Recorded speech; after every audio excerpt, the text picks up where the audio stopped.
आजच्या या व्हिडिओमध्ये आपण एनसीएमसी कार्ड बद्दल संपूर्ण सविस्तर आणि अद्ययावत माहिती घेणार आहोत।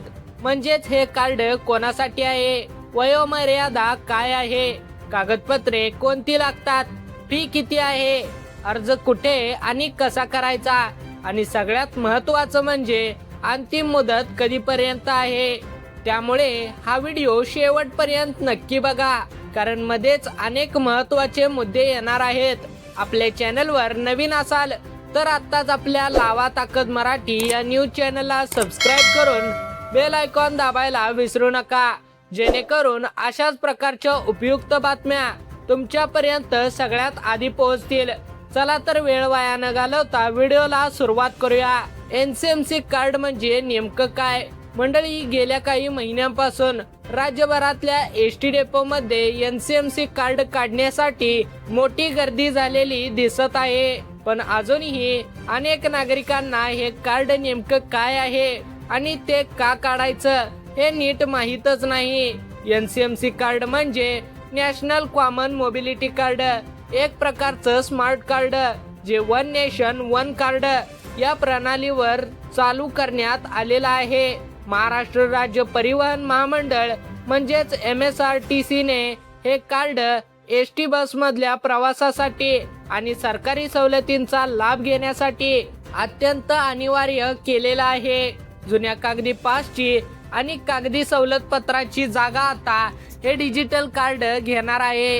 याचा मुख्य उद्देश म्हणजे प्रवास अधिक सुलभ, पारदर्शक आणि तंत्रज्ञान आधारित बनवणं। सुरुवातीला हे कार्ड काढण्यासाठी 1 ऑगस्ट 2026 पासून अनिवार्य करण्याचा निर्णय घेतला होता, पण नोंदणी आणि कार्ड वितरणात तांत्रिक अडचणी आल्यामुळे अनेक पात्र प्रवाशांना अजूनही कार्ड मिळालेलं नव्हतं। त्यामुळे परिवहन मंत्र्यांनी प्रताप सरनाईक यांनी ही मुदत आता 1 सप्टेंबर 2026 पर्यंत वाढवून दिलेली आहे, जेणेकरून पात्र प्रवाशांची गैरसोय होऊ नये। हे कार्ड कोणासाठी आहे आणि वयोगटानुसार कोणाकोणाला सवलती मिळतात, आता आपण बघूया की नेमकं कोणकोणत्या प्रवासी वर्गासाठी हे कार्ड अत्यंत महत्त्वाचं आहे। पहिला वर्ग म्हणजे महिला प्रवासी। राज्यभरातल्या सर्व महिलांसाठी राज्य सरकारने एसटी प्रवासात 50% सवलत जाहीर केलेली आहे। म्हणजे 100 रुपयांचं तिकीट अवघ्या 50 रुपयात मिळतं। कॉलेजची विद्यार्थिनी असो किंवा नोकरी करणारी महिला असो किंवा घरातली आजी असो, या सवलतीचा लाभ घेण्यासाठी एनसीएमसी कार्ड असणं अत्यंत आवश्यक आहे। दुसरा वर्ग म्हणजे 65 ते 75 वयोगटातले ज्येष्ठ नागरिक। या वयोगटातल्या नागरिकांनाही एसटी प्रवासात 50% सवलत मिळते, म्हणजे अर्ध्या तिकिटात प्रवास करता येतो।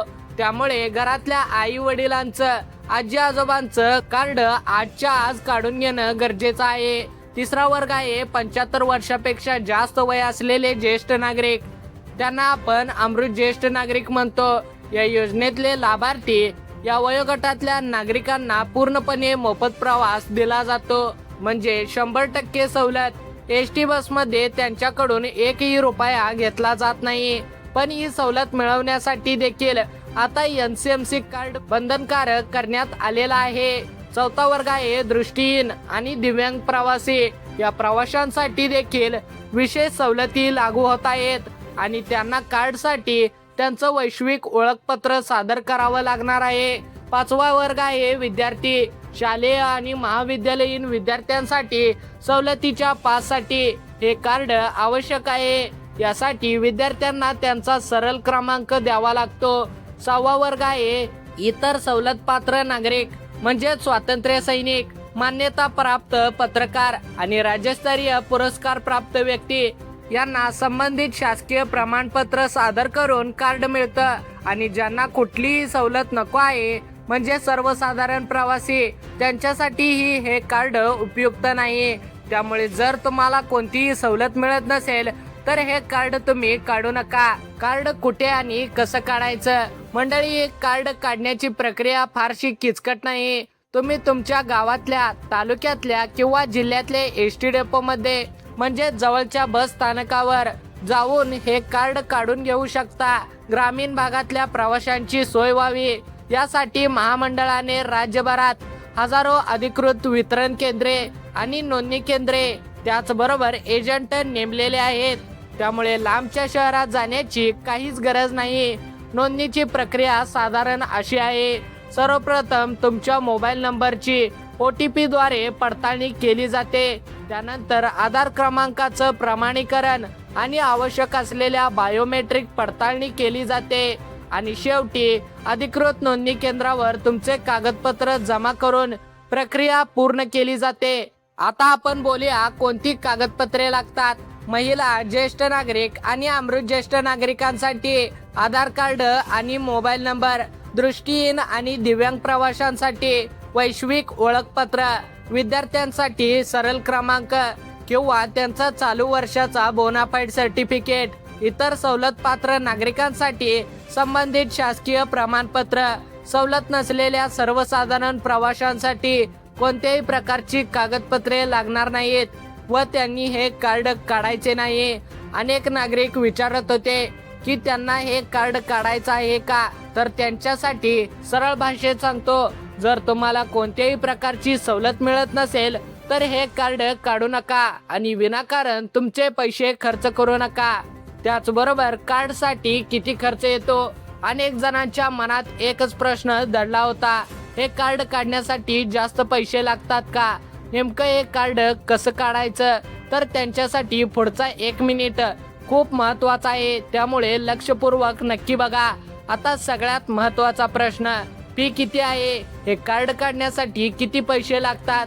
नवीन NCMC स्मार्ट कार्डसाठी साधारण 200 रुपये शुल्क आकारला जातो आणि जर तुमच्याकडे आधीचं जुनं स्मार्ट कार्ड असेल तर ते तुम्ही जमा केलं तर हे कार्ड तुम्हाला सवलतीच्या दरात म्हणजे 150 रुपयात मिळू शकतं. याशिवाय कार्डमध्ये तुम्ही रोख रक्कम किंवा UPI द्वारे पैसे भरून वॉलेट रिचार्ज करू शकता, किमान 100 रुपये आणि त्यानंतर 50 रुपयांच्या पटीत रिचार्जसाठी ATM मशीन, अधिकृत वेबसाईट, मोबाईल ॲप किंवा नेमलेले एजंट अशा वेगवेगळ्या सुविधा उपलब्ध आहेत. त्यामुळे मित्रांनो, वर सांगितलेल्या शुल्काव्यतिरिक्त कुणी जास्त पैसे मागत असेल तर त्यांना पैसे देऊ नका आणि त्यांची तक्रार संबंधित ST डेपोकडे नक्की करा. अंतिम मुदत आणि कार्ड मिळायला किती वेळ लागतो. आधीच सांगितल्याप्रमाणे या कार्डची सक्ती 1 ऑगस्ट 2026 पासून लागू होणार होती, पण नोंदणी आणि कार्ड छपाईतल्या तांत्रिक अडचणीमुळे अनेक पात्र प्रवाशांना कार्ड वेळेत मिळू शकलं नाही. त्यामुळे परिवहन विभागाने ही मुदत आता 1 सप्टेंबर 2026 पर्यंत वाढवली आहे. याचा अर्थ असा नाही की वेळ आहे, थोड्या दिवसांनी काढू, उद्या काढू, परवा काढू. मित्रांनो, तुम्हाला खरं सांगायचं झालं तर हे कार्ड नोंदणी केल्यानंतर 15 ते 20 दिवसांमध्ये येतं आणि आता आपण आहोत ऑगस्ट महिन्याच्या मध्यांतरात. 10 ते 15 दिवस उरलेले आहेत. त्यामुळे आजच जर तुम्ही नोंदणी केली तर तुम्हाला वेळेत कार्ड मिळेल आणि जर तुम्ही उशीर केला तर तुम्हाला हे कार्ड वेळेत मिळणार नाही आणि त्यामुळे तुमची सवलत कायमची बंद होऊ शकते. त्यामुळे लवकरात लवकर जाऊन तुमची सवलत कोणत्या प्रकारची आहे ते तपासून घ्या आणि हे कार्ड आजच्या आज काढून घ्या. तर मंडळी, आजच्या या व्हिडिओमध्ये आपण बघितलं की NCMC कार्ड म्हणजे नेमकं काय, कोणत्या वयोगटातल्या आणि कोणत्या वर्गातल्या प्रवाशांसाठी ते आवश्यक आहे, कोणती कागदपत्रे लागतात, फी किती आहे आणि अंतिम मुदत काय आहे. ही माहिती जास्तीत जास्त लोकांपर्यंत पोहोचावी यासाठी हा व्हिडिओ आपल्या व्हॉट्सअप ग्रुपवर, फेसबुक ग्रुपवर, नातेवाईकांना, शेजाऱ्यांना आणि पाहुण्यांना नक्की शेअर करा, जेणेकरून त्यांना देखील या व्हिडिओचा फायदा होईल. आणि हा व्हिडिओ आवडला असेल तर व्हिडिओला लाईक करून आपल्या चॅनलला सबस्क्राईब करा आणि बेल आयकॉन दाबायला विसरू नका, जेणेकरून अशाच प्रकारच्या महत्त्वाच्या आणि अद्ययावत बातम्या तुमच्यापर्यंत सगळ्यात आधी पोहोचतील. भेटूया पुन्हा एकदा अशाच माहितीपूर्ण व्हिडिओमध्ये. तोपर्यंत जय हिंद, जय महाराष्ट्र.